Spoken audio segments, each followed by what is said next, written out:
Hello, Congrats family. So here I'm Lara Fatima. I hope you are doing well.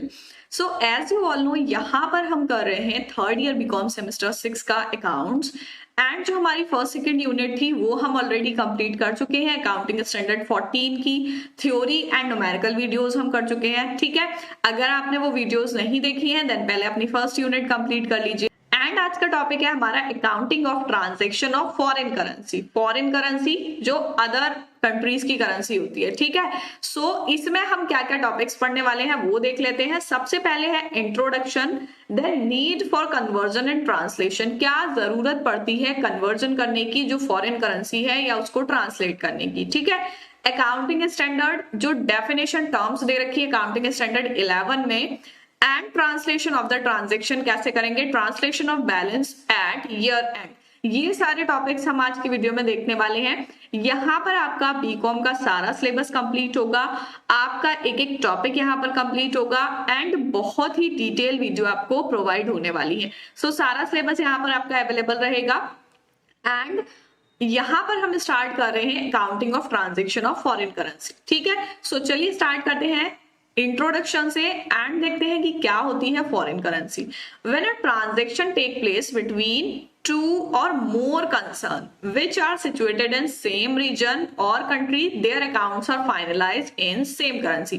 अब देखो क्या बोला है यहाँ पर कि किसी दो लोगों में, दो कंसर्न में अगर कोई भी ट्रांजैक्शन होती है, ठीक है, सेल परचेज या कोई भी ट्रांजैक्शन हो रही है, अगर वो सेम रीजन में या सेम कंट्री में रहते हैं, सेम कंट्री के हैं, देन उनके अकाउंट्स जो होंगे वो सेम करेंसी में होंगे। जैसे अगर हम एग्जांपल लें यहाँ पर, कि यहाँ पर इंडिया में जो है दो लोग ट्रांजैक्शन करते हैं। ठीक है, सो इंडिया में जो है वो दोनों ट्रांजैक्शन कौन सी करेंसी में होंगी, रुपीज में होंगी। ठीक है, क्योंकि इंडियन करेंसी क्या है, हमारी रुपीज है। ठीक, जब सेम रीजन होगा, सेम कंट्री होगी तो करेंसी क्या होगी, सेम होगी। ठीक है, इतनी बात तो समझ आ रही है कि कंट्री सेम है तो करेंसी भी सेम होगी, चाहे आप किसी भी तरीके का ट्रांजैक्शन करो।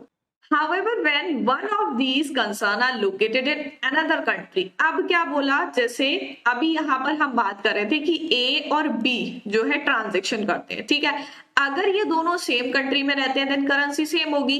अब इनमें से कोई भी एक या फिर A या B किसी दूसरी कंट्री में रहता है, तब क्या होगा, it becomes difficult to record transaction record करना डिफिकल्ट हो जाएगा डिफरेंट करेंसीज में। ठीक है, each of concern then has to enter the transaction in own domestic currency in its book। अब देखो जो जहां रहता है वहां करेगा, वहां की करेंसी में करेगा। जैसे अगर हम एग्जांपल ले, यहाँ पर एक है हमारे गरीब चंद। ठीक है, गरीब चंद कंपनी है इंडिया की। ठीक, इंडिया की कंपनी है एंड एक हुला लिमिटेड कंपनी है, हुला कंपनी जो है हमारी अमेरिका की। ठीक है, अमेरिका की।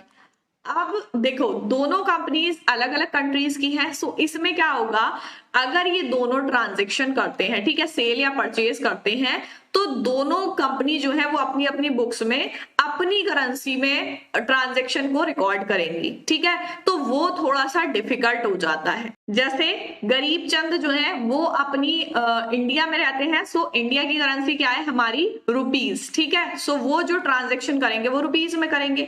अब अमेरिका की जो कंपनी है वो डॉलर में करेगी। ठीक है, सो ये करेंसी जो चेंज हो गई, इससे क्या होगा, यहाँ पर थोड़ी सी ट्रांजैक्शन करने में डिफिकल्टी आ जाती है, इसलिए हमें यहाँ पर इसको एक्सचेंज करना पड़ता है। Thus, a need to convert the currency arise by using currency exchange rate। Currency exchange rate जो होता है उससे हमें करेंसी को कन्वर्ट करना पड़ता है। ठीक है, सो जैसे यहाँ पर बोला है कि एक कंपनी इंडिया की है एंड एक कंपनी अमेरिका की है। ठीक है, सो अगर मान लो इंडिया वाली जो कंपनी है वो अमेरिका वाली से गुड्स खरीद रही है। ठीक, तो जो इंडिया वाली कंपनी है उसकी करेंसी रुपीज में है, बट जो इनवॉइस होगा अमेरिका वाली कंपनी का वो कैसे होगा, फॉरेन करेंसी में। सो यहाँ पर अगर हम देखें कि जो गरीब चंद कंपनी है इंडिया की, ठीक है, उसमें जो रुपीज में ट्रांजैक्शन हो रही है तो उसको हम क्या बोलेंगे, इसमें आपकी दो टाइप की करेंसी होती है। पहली है हमारी रिपोर्टिंग करेंसी। ठीक है,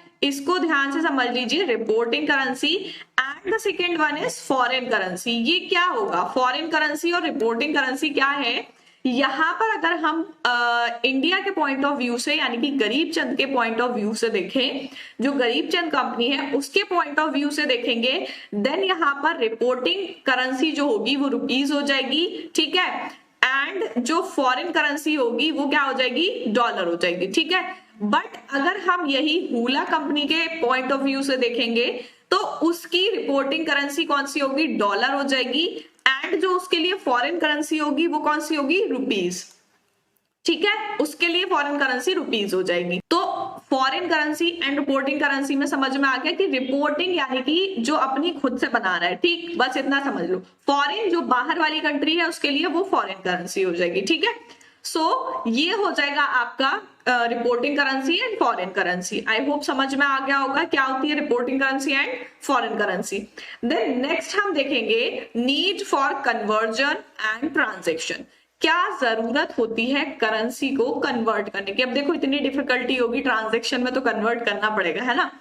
eight the time of sale and purchase, अब देखो एक कंट्री से कोई दूसरी कंट्री में सेल परचेज कर रहा है, सो उसके लिए जरूरत होती है कन्वर्ट करने की। Eight the time of transaction in accounts, जब बुक्स में अकाउंट्स में उसकी ट्रांजेक्शन होती है तब जरूरत पड़ती है, and eight the time of payment, ठीक है। अब देखो यहाँ पर हम एक टेबल देखते हैं कि अगर कोई इंडिया का एक्सपोर्टर है, ठीक है, वो एक्सपोर्ट करता है फॉरेन बायर को, ठीक है, फॉरेन बायर को एक्सपोर्ट कर रहा है। अब इंडिया का एक्सपोर्टर है, सो इसकी करेंसी क्या होगी, इंडियन रुपीज में होगी।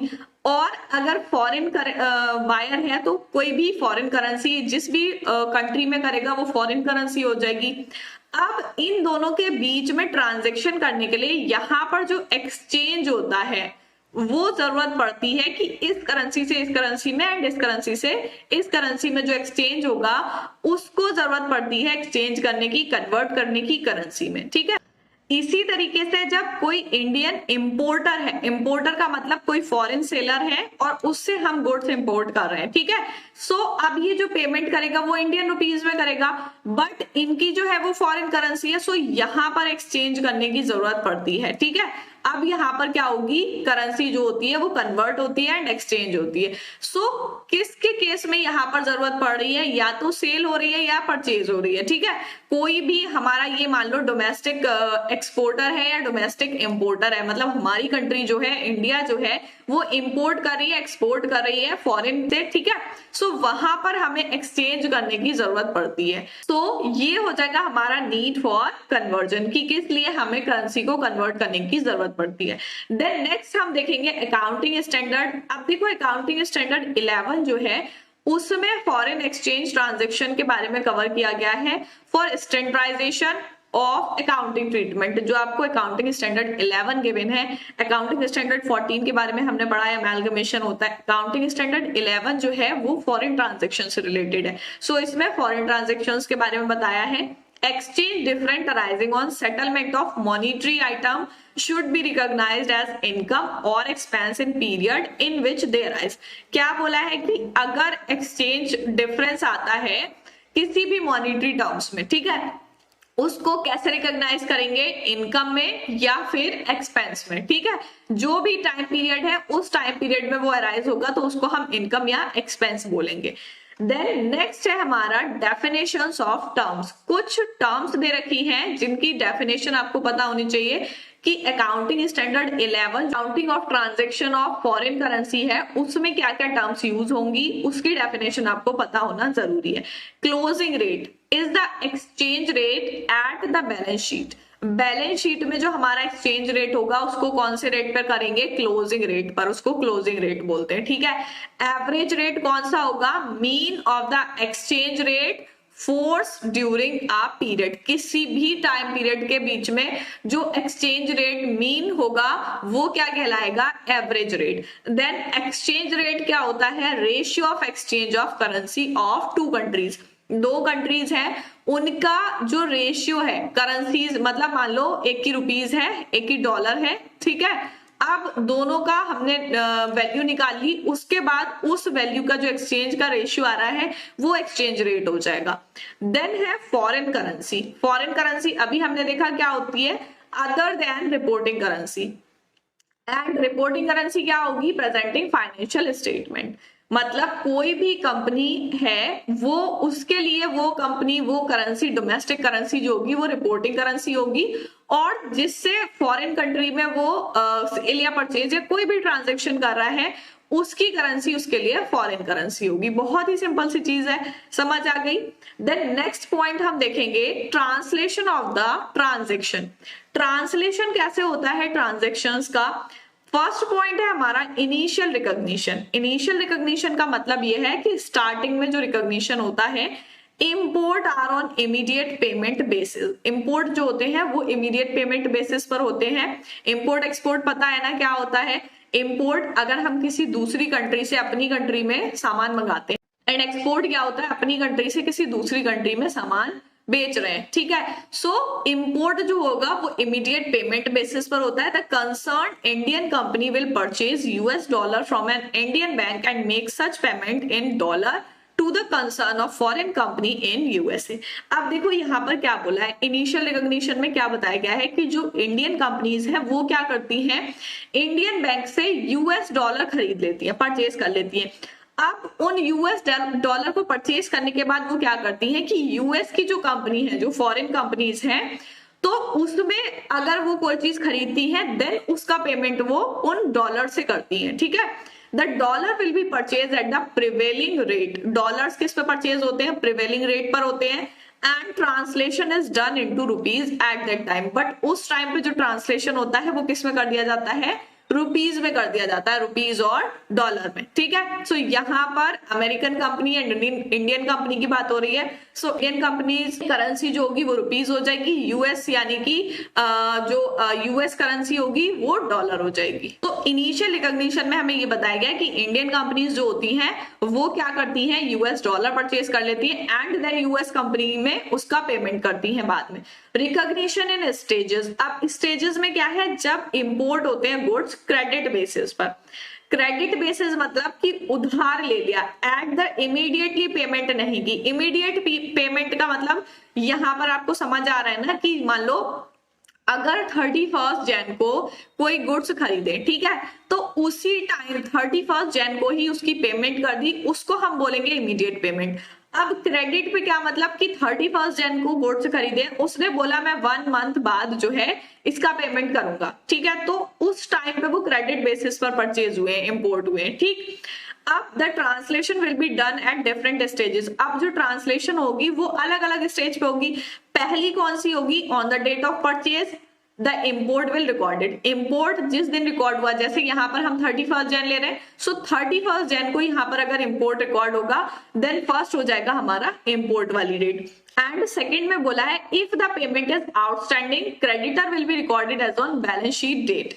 अब देखो आउटस्टैंडिंग है, आउटस्टैंडिंग का मतलब कि उसने बोला था 1 मंथ बाद पे करेगा। सो 1 मंथ बाद अगर कोई ट्रांजेक्शन होती है देन उसके लिए वो 31 जन वाली कौन सी हो जाएगी, आउटस्टैंडिंग हो जाएगी, ठीक है। आउटस्टैंडिंग का सिंपल सा मीनिंग यहाँ पर ये है कि पिछली जो सारी होती है पहले से, ठीक है, क्रेडिटर्स वो रिकॉर्ड हो जाएंगे बैलेंस शीट में कि यहाँ पर हमें इतना पेमेंट करना है। And the last one on the date of settlement the payment in US dollar will be recorded. अब जब उस चीज की पेमेंट की जाएगी जो इंपोर्ट किया है, जो भी गुड्स मान लो इंपोर्ट किए हैं कंट्री ने, तो उसकी पेमेंट यूएस डॉलर में जब की जाएगी, जब फुल सेटलमेंट हो जाएगा उसका, देन वो रिकॉर्ड हो जाएगी। तो ये हो गई हमारी रिकॉग्निशन इन स्टेजेस। इसमें 3 स्टेजेस आ गई हमारी। पहली हो गई कि जब इंपोर्ट किया, दूसरी हो गई कि क्रेडिटर्स का पेमेंट करना है, बैलेंस शीट बना रहे हैं, एंड थर्ड हो गई जब उसका सेटलमेंट होगा, ठीक है। देन नेक्स्ट है हमारा अकाउंटिंग प्रॉब्लम्स। अकाउंटिंग प्रॉब्लम क्या है, एज द एक्सचेंज रेट में डिफरेंट एट ईच स्टेजेस। ये बोला है कि एक्सचेंज रेट जो है वो डिफरेंट होता है अलग अलग स्टेज पर। It gives rise in the following accounting problem. अब देखो हमने यहाँ पर स्टेजेस देखा, रिकॉग्निशन इन स्टेजेस। सो इसमें जो स्टेजेस है हमारी, इन तीनों स्टेजेस में हमारा टाइम पीरियड आ जाता है, टाइम का काफी डिफरेंस आ गया। सो उस टाइम में यहाँ पर जो रेट, एक्सचेंज रेट है वो अलग अलग होता है। सो फर्स्ट है हमारा at what rate translation should be done on each date, मतलब जो तीन स्टेजेस हमारी हुई, तीनों डेट पर जो ट्रांसलेशन का रेट होगा वो कितना लगा। On the date of purchase first हो गई, एंड सेकंड हो जाएगा on the date of payment, and third हो जाएगा on the date of balance sheet, कि बैलेंस शीट में जब क्रेडिटर्स रिकॉर्ड करेंगे तब क्या होगा, एंड जब उस इंपोर्ट की पेमेंट होगी तब क्या होगा, और जब परचेज की जा रही है तब क्या होगा। ठीक है, सो तीनों में ये रेट आ जाएगा। एंड सेकंड है इन इंस्टेंसेस, जैसे एग्जांपल लेते हैं, एक्सचेंज रेट अलग अलग होते हैं, डिफरेंट होते हैं, हाउ प्रॉफिट और loss arise due to such difference should be recorded in the books. मतलब कि जब हमें प्रॉफिट लॉस निकालना है सो उसमें हमें डिफिकल्टी होगी अगर एक्सचेंज रेट अलग अलग दे रखा होगा। जैसे हमारे यहाँ पर तीनों सिचुएशंस दे रखी है, परचेज, पेमेंट और बैलेंस शीट की, तो तीनों में अलग अलग रेट होगा क्योंकि तीनों अलग अलग टाइम पे की जा रही है ना, तो अलग अलग टाइम पे की जा रही है, अलग अलग रेट है। एंड अब उस अलग अलग रेट को हम कैसे रिकॉर्ड करेंगे, उस रिकॉर्ड जो करेंगे उस ट्रांजेक्शन में हमारी मिस्टेक हो जाएगी और P&L निकालने में हमें प्रॉब्लम होती है। सो ये हो जाएंगी हमारी अकाउंटिंग प्रॉब्लम्स। देन नेक्स्ट हम देखेंगे translation of balance at year end. Year के एंड पे जो बैलेंस बचता है उसको कैसे ट्रांसलेट करेंगे। सो यहाँ पर बोला है the following balance in foreign currency need to be translate in rupees, मतलब कि जो फॉरेन करेंसी है, जैसे अगर मान लो कि इंडिया की कंपनी ने किसी यूएस की कंपनी से किया है, ठीक है, इंपोर्ट या एक्सपोर्ट, तो उसमें यहाँ पर रुपीज और डॉलर आ जाएगा। ठीक है, रुपीज और डॉलर, तो रुपीज जो हो जाएगी हमारी रिपोर्टिंग करेंसी हो गई, एंड डॉलर जो हो गया वो फॉरेन करेंसी हो गई। ठीक है, तो उसको फॉरेन करेंसी को रुपीज में ट्रांसलेट करना होता है। फर्स्ट है हमारा मॉनिटरी आइटम्स जो भी होते हैं। मॉनिटरी आइटम कौन से होते हैं, बहुत ही सिंपल सी लैंग्वेज है। मॉनिटरी का मतलब जो भी मनी से रिलेटेड होते हैं। ठीक है, मनी से रिलेटेड सारे आइटम किसमें आ जाएंगे, मॉनिटरी आइटम आ जाएंगे। जैसे कैश इन हैंड हो गया, कैश आ गया, इसमें बैंक बैलेंस हो गया, डेटर्स क्रेडिटर्स आ गए, एंड लोन्स आ गए। डेटर क्रेडिटर का आई होप आप लोग को पता होगा कि डेटर्स क्या होते हैं, क्रेडिटर्स क्या होते हैं। डेटर्स जिनसे कंपनी को पैसा रिसीव होगा, एंड क्रेडिटर्स जिनको पेमेंट करनी है कंपनी को। ठीक है, सो यहाँ पर मॉनिटरी आइटम्स आ जाएंगे हमारे, एंड नॉन मॉनिटरी आइटम में आ जाएगा फिक्स्ड एसेट, जैसे लैंड बिल्डिंग हो गया, ठीक है, लॉन्ग टर्म इन्वेस्टमेंट हो गए, एंड इन्वेंट्री हो गई जो भी स्टॉक वगैरह है, और करंट इन्वेस्टमेंट। ठीक है, सो ये नॉन मॉनिटरी आइटम्स में आ जाएंगे। अब रेट ऑफ ट्रांसलेशन जो होता है वो कैसे लगेगा मॉनिटरी एंड नॉन मॉनिटरी पर। सो मॉनिटरी आइटम जो होंगे सारे वो ट्रांसलेट होंगे क्लोजिंग रेट पर। ठीक है, अभी हमने पढ़ा था कि क्लोजिंग रेट क्या होता है, एक्सचेंज रेट क्या होता है। ठीक है, तो थ्योरी जब आप ध्यान से पढ़ोगे देन आप इसके न्यूमेरिकल क्वेश्चन अच्छे से कर पाओगे। सो थ्योरी को बहुत ध्यान से समझना है, एक एक पॉइंट को। मॉनिटरी आइटम को हम ट्रांसलेट करेंगे क्लोजिंग रेट पर, और at realizable value and when closing rate is unrealistic. ठीक है, सो यहाँ पर आपको क्या बोला है कि मॉनिटरी आइटम जितने भी, अब देखो मॉनिटरी आइटम बताए कितने हैं, ये सारे हो जाएंगे हमारे मॉनिटरी आइटम। सो मॉनिटरी आइटम को क्लोजिंग रेट पर करना है और रियलाइज वैल्यू जो होगी गिवन उस पे करना है। नॉन मॉनिटरी आइटम्स को किस पे करना है, एट हिस्टोरिकल कॉस्ट और फेयर वैल्यू।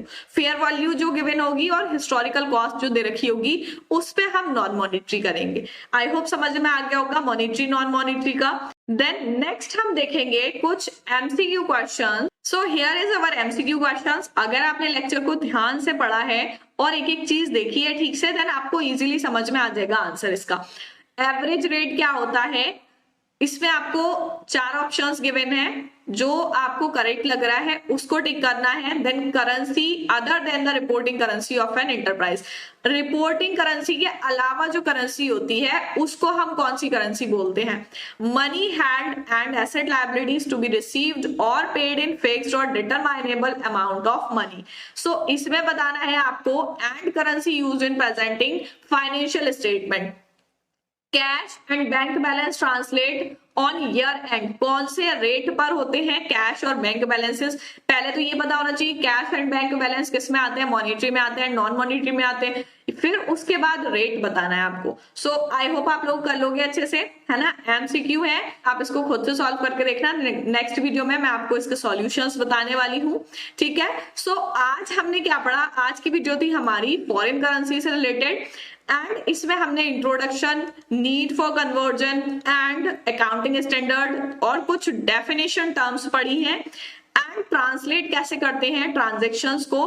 देन हमने ट्रांसलेशन ऑफ बैलेंस देखा कि बैलेंस ईयर एंड में कैसे ट्रांसलेट करते हैं, ठीक है। सो ये सारे टॉपिक्स हमारे कंप्लीट हो गए एंड इसी से रिलेटेड ये आपके एमसीक्यू है। सो नेक्स्ट वीडियो में हम करेंगे न्यूमेरिकल क्वेश्चन, उसमें मैं आपको इसके आंसर्स बता दूंगी, तब तक आप इसको खुद से सॉल्व कीजिए। सो नेक्स्ट वीडियो में करेंगे न्यूमेरिकल क्वेश्चन। सो मिलते हैं नेक्स्ट वीडियो में, तब तक के लिए गुड बाय।